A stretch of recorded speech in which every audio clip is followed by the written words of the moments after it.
Hello, welcome to the Biomedical Engineering News. I'm your host, Nicholas A. Casado, and today is August 31st, 2021. It's Tuesday, and I'm feeling good, feeling ready to talk about some interesting things in the world. We're going to start off with Alzheimer's, hopefully a cure, future, what we're going to look like in the future.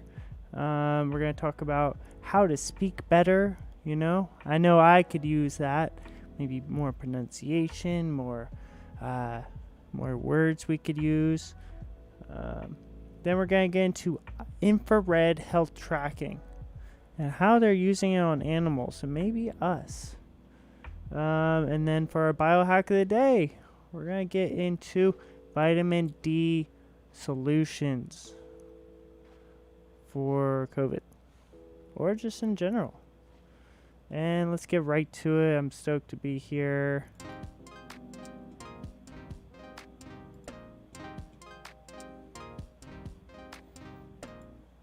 All right, so what we got? The Amyloid-Beta pathway in Alzheimer's disease. And we're going to start off the day with our abstract of the day. I hope you guys are excited. This is the abstract. This is our abstract of the day. This was published in Molecular Psychology, the journal, on August 30th, just yesterday. And here you go. This is the breakthrough in molecular medicine have positioned the amyloid-beta pathway at the center of Alzheimer's disease pathophysiology, when the detailed molecular mechanisms of the pathway and the spatial temporal dynamics leading to synaptic failure, such as neurodegeneration and clinical offset, are still under intense investigation. The established biochemical alterations of the amyloid-beta cycle remains the core biological hallmark of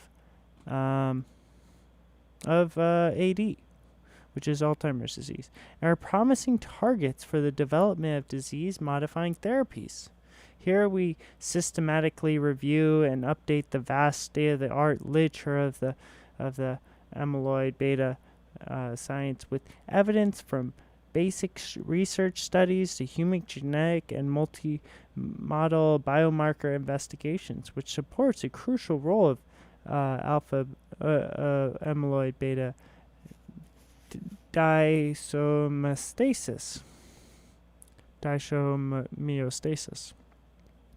and Alzheimer's disease pathophysiological dynamics. We discussed the evidence highlighting a differential interaction of distinct amyloid-beta species with other Alzheimer's disease-related biological mechanisms such as tau-mediated and neuroimmune and inflammatory changes, as well as neurochemical imbalance. Though the lens of the latest development of multimodal in vivo biomarkers of Alzheimer's disease, this cross-disciplinary review examines the compelling hypothesis and data-driven rationale for amyloid-beta targeting therapeutic strategies in development for the early treatment of Alzheimer's disease. Whoa, right? Boof. Well, there was a lot there. I didn't really get too much reading off of it, so I'm going to scroll a little bit, look at some of these pictures. And we're live on DLive, Twitch, and YouTube. I might just open up the phone lines too. Haven't done that in a while, but I'll read off that phone number later. But here we go. So this is the traditional neuropathological phases of amyloid-beta deposition in Alzheimer's disease dementia. And, well, it looks like in phase 1 it's very superficial, and then phase 2 it gets a little bit deeper, a little bit darker, and then, just until phase 5, it gets very dark around the superficial and goes a little bit. Okay, so the red areas in phase 1 depicts the cortical regions where the initial accumulation of amyloid beta during the early preclinical stage. And then continued deposition in the same areas, shown in darker colors. Yeah, so the change to darker shading indicates the continuous accumulation of the amyloid beta. And then here's a graph with the biomarkers, and yeah, obviously you're going to get... Okay, so there's first the amyloid, and then the synaptic dysfunction, then tau-mediated neural injury, and then the brain structure goes by volumetric MRI, and then the cognition is and then the clinical function. Well, you could definitely... So amyloid beta accumulation could be a detection method, and how do you detect it though? How do you... Amyloid-beta pathway.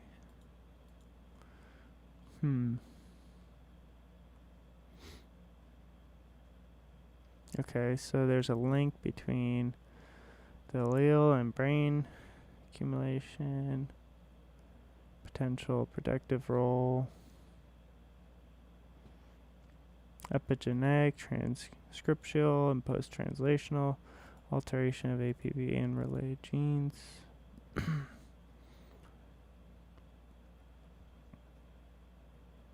Okay, so there's the amyloidogenic versus non-amyloidogenic pathways.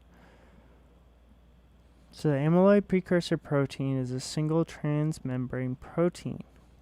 For the non-amyloidogenic pathway, the APP is cleaved by a disintegrin and metalloprotease family process to yield the membrane tethered CA3 fragment. Alright. So they're just cleaving it. Doesn't make too much sense yet, but we'll see.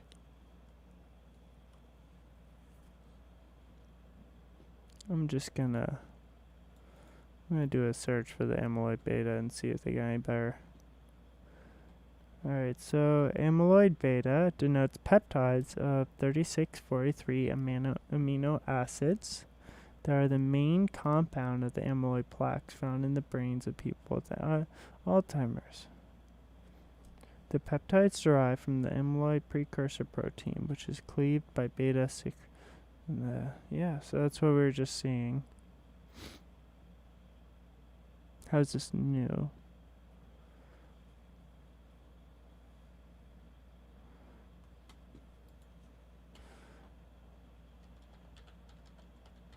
What do they have to do?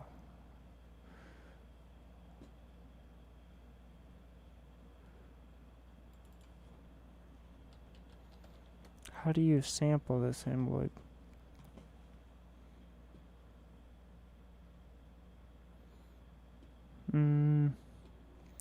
Well, I'm not really getting too much out of this.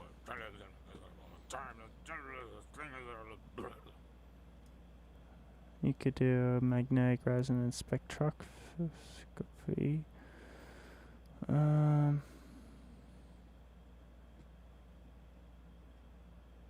Powdered tissue. Yeah, I guess you just gotta do a brain sample. That's so silly. Amyloid beta. Yep.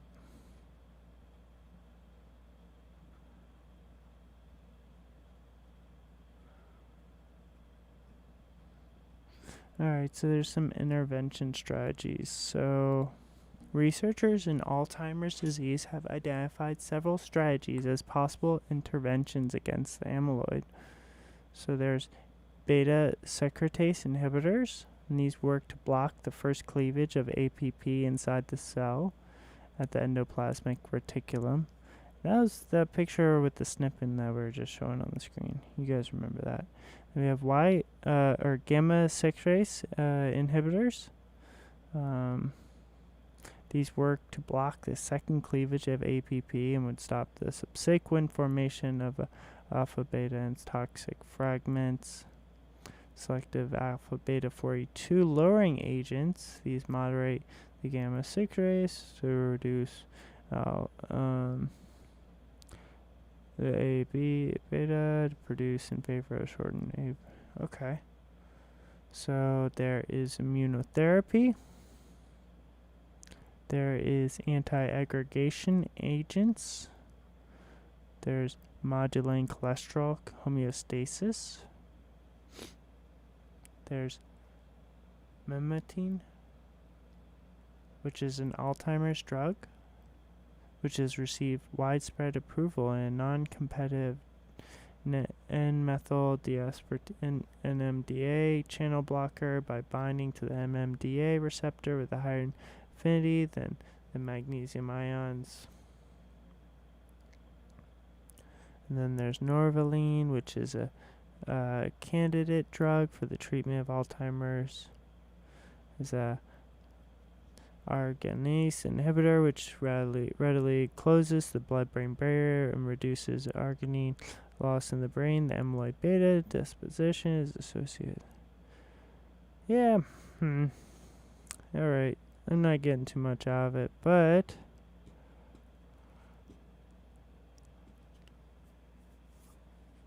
if you guys remember, I used to talk about the gamma light. And that was a great biohack. I wonder if there's an Alzheimer's.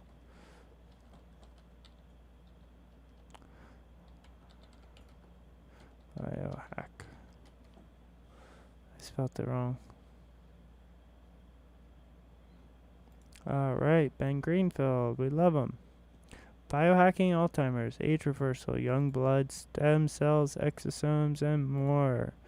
With Dr. Mark Erdehall and Tom Inganolia.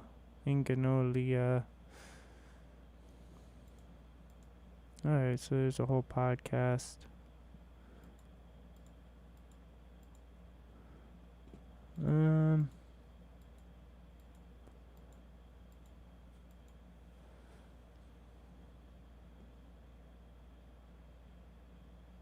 Yeah, let's just move on.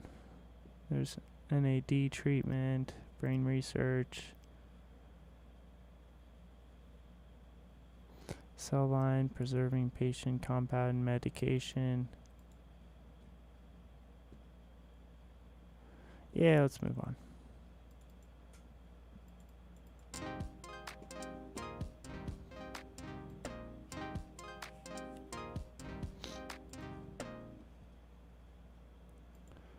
Alright, so we move on to the next segment. I'm going to make myself a little bit small.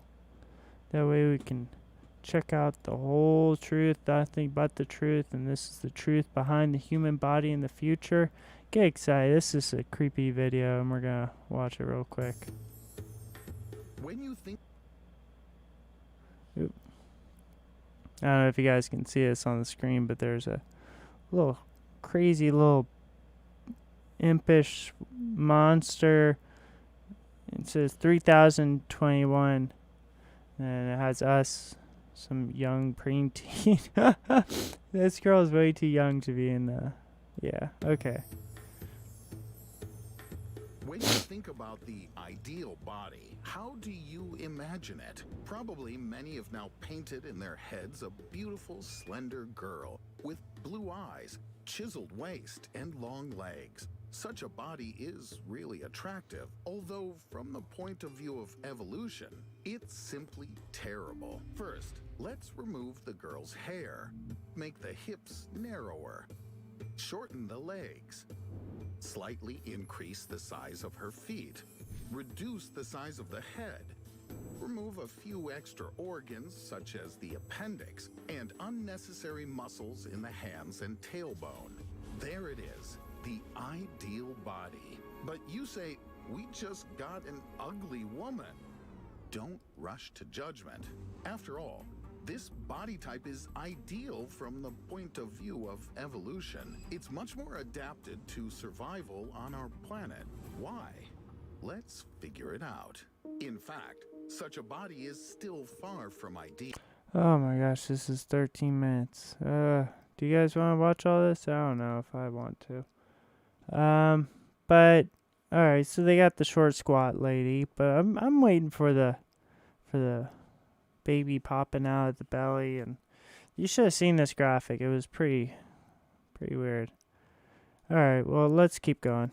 Give it a little bit. The British anthropologist Alice Roberts, in her research, tried to create a model of the ideal person from the point of view of physiology. The result is a mixture of the elf Legolas from The Lord of the Rings, Mr. Tumnus from Narnia, and Krang, a villain with a brain in his stomach from Teenage Mutant Ninja Turtles. Here she is, the perfect woman. Let's start with her skin. Over the years of our existence, mankind has adapted well to the climate. The skin of a white person who lives closer to the poles of the planet releases more vitamin D, while the skin of a dark person living in a tropical climate. Now, this is all over the place, but I want to take it back to that one lady. Who was she? What did she do? Alright, so Mutant Ninja Turtles. Tried to create a out. In fact, such a body is still far from ideal. The British anthropologist Alice Roberts. Alice Roberts. Alright, let's look up Alice Roberts real quick. She might be helpful just to skip all of the... Alright.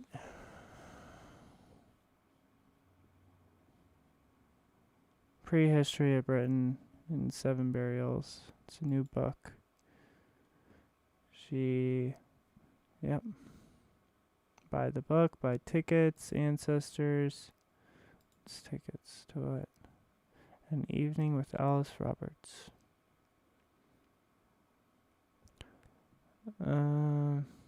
Did the Neanderthals bury their dead?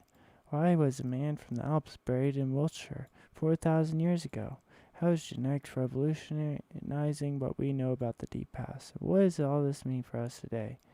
These are the questions Alice will be exploring as she takes us on a tour of her pick of the most fascinating burials in Britain. Yeah. I don't know. I'm not a fan of all this, Neanderthal belief. I mean, there's definitely been documented cases of giants. Future of the past YouTube.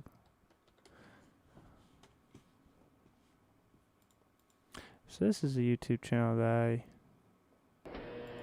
no.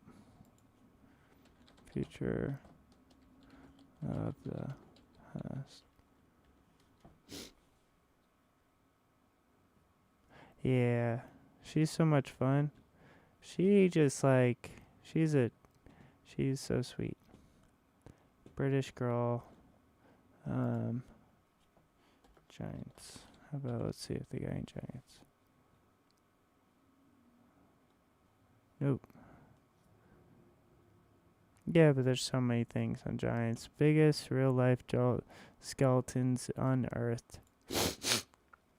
From ancient Roman giants to a species of humanoids with massive bones and towering frames, here are 8 of the biggest real-life giant skeletons found in archaeological sites, but no are about 5 foot 9 inches compared to the average Chinese man, who is closer to 5 foot 7 inches. Could you imagine fighting with stone or metal tools? The man was most likely a failed candidate for king, or a king who presided over a series of very poor. Alright, let's keep it moving.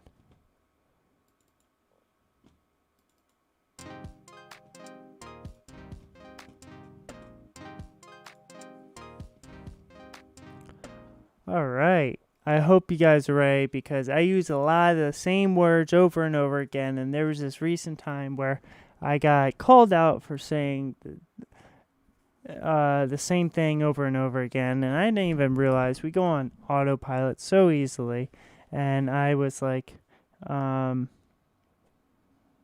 was just like astonished that I didn't really realize that I kept saying, "Oh, isn't that fun?"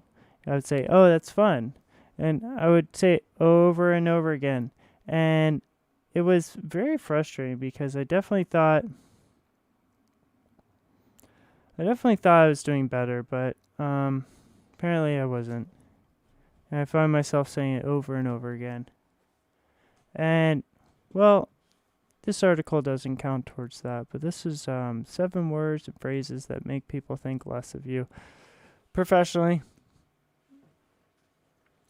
Now, whether you are saying the same things over and over,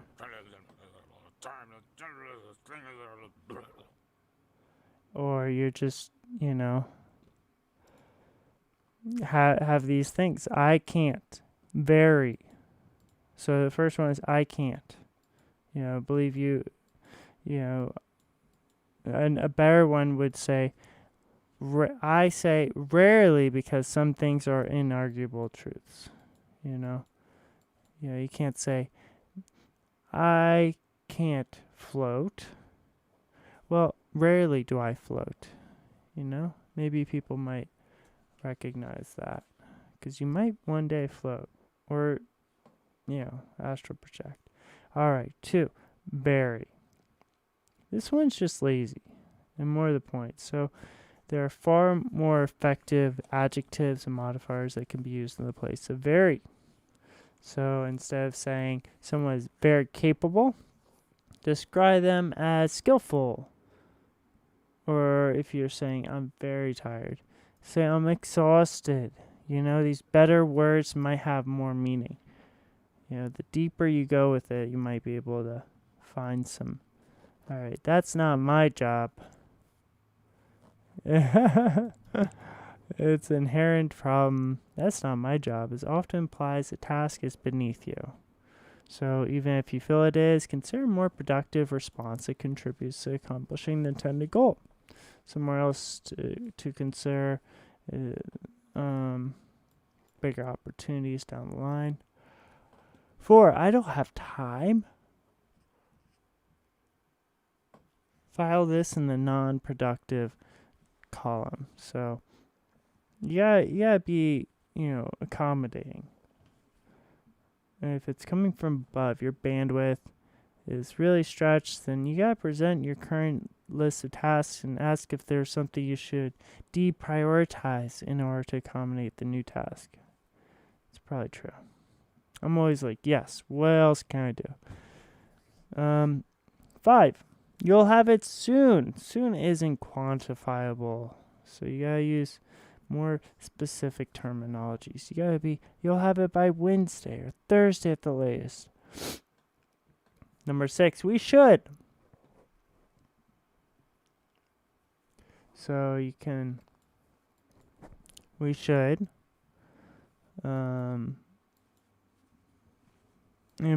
this usually implies kicking the can down the road,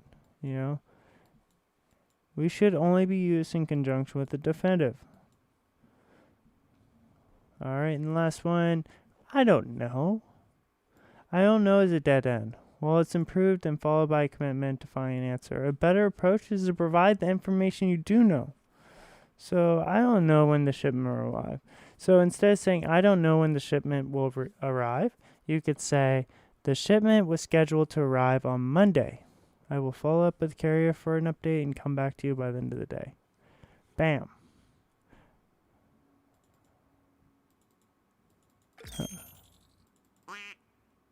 There you go. All right, let's move forward.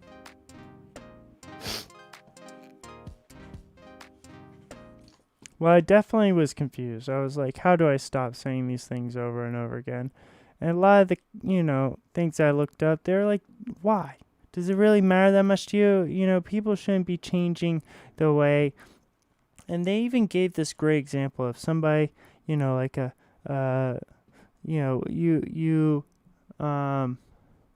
you say these things, like when you, like a teacher, they say, morning class, have you done your homework? Or, wow, great day for learning today, hey? And these are just sort of things that people say. And no matter how many times you repeat phrases like this, it's never going to go stale or just, as a parent, you always tell your kids, tidy your rooms, clean the dishes. I think about me at work, and I have to tell these guys all the time, come on now, let's go, let's do this and that. And, whew. But it's a persona. Definitely a persona. I feel like I don't always say these things, maybe it's contemplative to like the situation, but all in all, thanks for listening to that. And here's how to stop using filler words. 3 steps, right? Number 1, film yourself.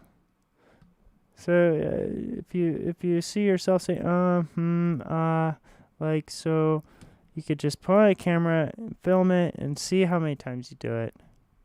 And then you break the habit. Number 2, you break the habit, commit yourself to it. Start off small and try to eliminate significant decrease or even the hesitation words in everyday conversation. And then 3, practice in a formal setting. You gotta know your speech well. You gotta go there. You gotta have that confidence to do it in front of people. I just joined, not officially, but I just joined Toastmasters, and it's a way of practicing your speaking. It's kind of like the Dale Carnegie of the 2021. People, join this and they get to practice together and they give all these speeches, and there's a looks like a magazine, Unconventional Bias. All these guys, West Coast Toastmasters, Life in Color. Yep, so much fun. All right, yep, let's get back to it though. All right, here we go. Not these, let's just erase these. All right, here's some infrared technology that's being used at the Louisville Zoo to track the health of wild animals. So this is an infrared camera, and it picks up the infrared or thermal energy coming off of everything. So everything gives off thermal energy. Caroline Residlow with the Woods Hole Oceanographic Institution is working with Cincinnati Zoo scientist Aaron Curry to test infrared technology on 50 different species at the Louisville Zoo. Coming here to Louisville, we've been able to access some animals that we haven't yet imaged. So we've done some seals and sea lions and polar bears, and we have a whole other bunch of critters on the agenda for later on today and tomorrow. They're testing remote infrared thermography, called FLIR, or forward-looking infrared. It's been used to measure heart rate and body temperature in humans, and now they're using it to assess animals from a distance. Researchers say it's the first time it's being used to evaluate threatened and endangered species. We're taking images and videos concurrently with the stethoscope measurements, and then when I take them back to the computer, I analyze the videos and I make sure that the pulsation rates that we're picking up on the camera are the same as what's being shown on the stethoscope. The team's goal is to confirm the technology works to track the health of zoo animals before using it on wild populations. If we can figure out a way to get this technology to work completely non-invasively, in theory we could fly a drone over wild populations of animals. We could assess their body health by counting their heart rate, respiration rate, and body temperature, and also ultimately calculate their body mass. And by combining all of that data and looking at populations from year to year, we can better assess the health of that population. Pretty cool. Pretty cool. And what makes you think they're not going to use this for us? So this is great technology. And, I'm sure this has been done before. Let's just do a quick look up. IR health scanners.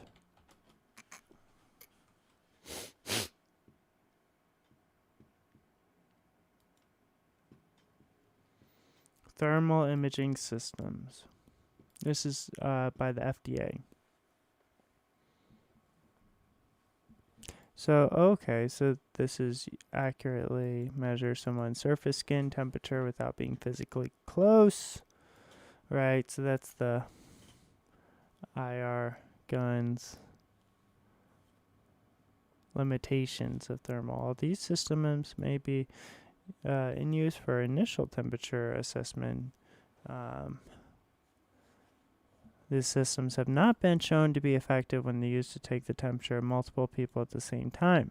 They should be not used for mass temperature screening. These systems measure surface skin temperatures, which is usually lower than a temperature measure orally. The system works effectively only when all the following are true. The systems are used in the right environment or locations. The systems are set up and operate correctly, and the person assessed is prepared according to instructions. The person handling the thermal image is properly trained. Yep. Black body, IR. So you gotta have a calibrated black body background. Yeah. Well, that sort of takes that out the picture. I mean, what do you think they're doing? They're just shooting these radiation to the animals? Alright, let's just get right to it. This is the biohack of the day. I hope you're ready.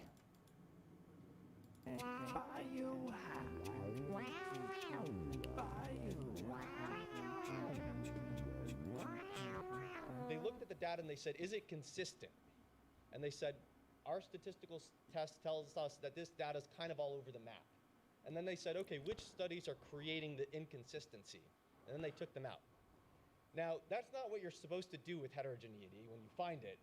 What you're supposed to do is try to explain it or say there's too much inconsistency, we're not going to pull the data. So they're not supposed to do this, but this is what happened when they did. So there you go. Okay, so as you can see, this is vitamin D deficiency associated with 4.6 times odds of severe cases and 4.9 odds of mortality, but with important caveats. And this is from the Ancestry Foundation. And guess what? I got this from... Who did I get this from? I got this from Dave Asbury's... I got this from Dave Asbury, who was... who just started a Telegram.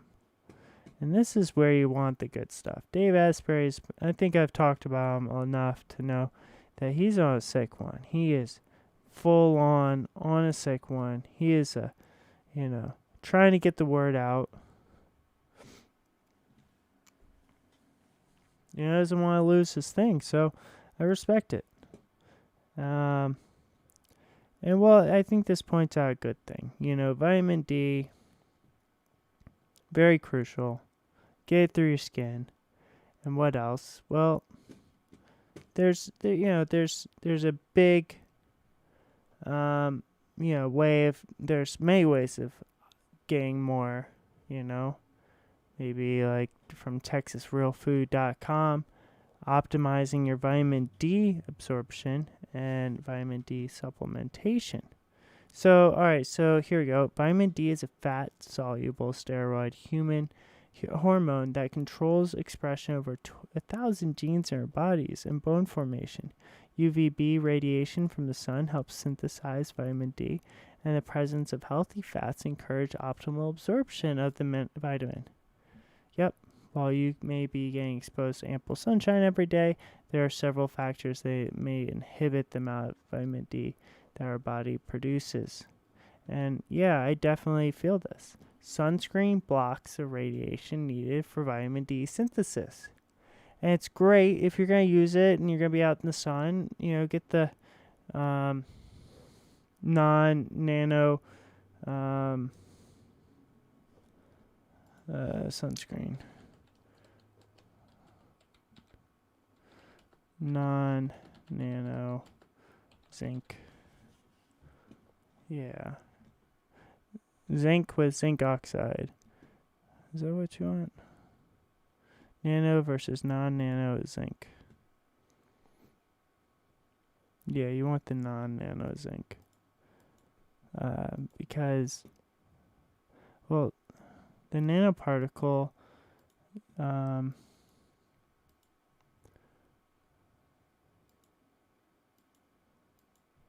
yeah, the nanosized zinc actually gets into your skin. And yeah, well, there's particles like Babao botanicals, badger, cocoa bee, raw elements, think baby. And then there's nano-sized zinc particles from Neutrogena, Sunbum, all these copper tone defend, And titanium dioxide and zinc oxide nanoparticles are notorious for our health. And, well, once you get that in there, it's hard to get out. It's, yeah. Might be the cause for skin cancer, I think. Outside of, sunburns. As we age, our body becomes less efficient at producing vitamin D. So there's also excess body fat stores the vitamin D, hence reducing the ability for your body to use it. Body fat stores vitamin D. The melatonin content of your skin acts as a natural sunscreen. That's what we're going to get into. This is the biohack of the day, because I thought this is great. There are peptides that you can use to actually help you grow a tan. Just like that. And it's melatonin-2. Yeah. Here we go.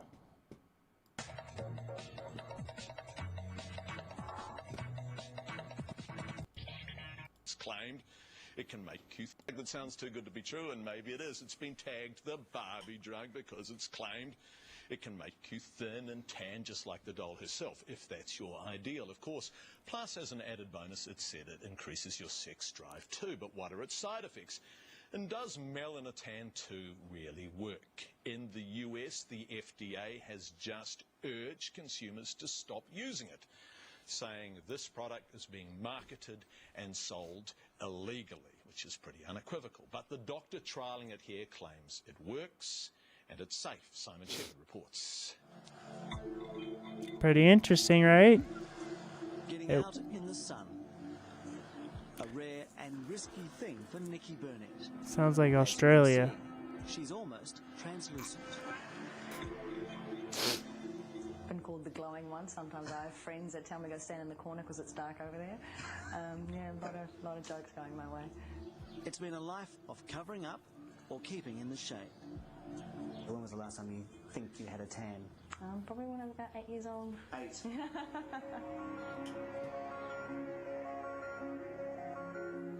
So is this the answer? A formula called Melanotan2. Melanotan2. It's a synthetic copy of the hormone that stimulates the melanin in your skin. Your tan, your natural defense. Dee O'Neill is the doctor trialing it here. Oh my gosh. Taken Melanotan? Yes. So Oh my gosh, your she's so tan dark. I'm looking at the moment is a Melanotan tan. It's the middle of winter, and that's what it is, yes. So you haven't been away on holiday? No.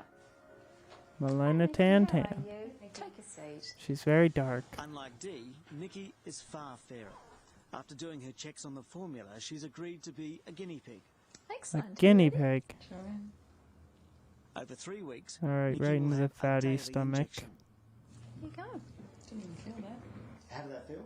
I didn't feel it at all. It was completely painless. Nausea? Nothing. No effects? Nothing. It's pretty good. This is Nikki after shot 1. On a rating of 0 to 6, her skin type is almost a 0. If anyone needs protection, it's her. Oh my gosh. Because if she doesn't get it, They're this could be showing the all outcome. these. Skin cancers, melanomas. Okay, it's skin The ugly cancers. side of our searches will increased libido. The development of Melanotan and Melanotan2 is being carefully watched by people in the cosmetic and tanning industry. Threatened It's changing. So they're spraying her. was overexposure and Alright, let's just see As what a she looks like. high-risk medicine because it's injected. Go full problem. And as for Nikki, did Melanotan2 work? This is her after injection number 1. Then shot 9, and you can see more freckles. Shot 13, Oh my gosh. and finally shot 20. Shot Once 20, again, she here gets are the first dark. and last shots. To maintain that tan, Nikki would have to inject once a week. Ah, It's been very easy so far. it's a lot of work. Any negative side effects. Alright, I feel good. Thanks for watching, guys. That's all the time I have for today. I gotta run. Grateful for you. Check out Dave Asbury's Telegram. It's not really updated, but yeah, I hope you guys have a wonderful day. Thanks for listening. Keep doing what you're doing, because you guys are awesome.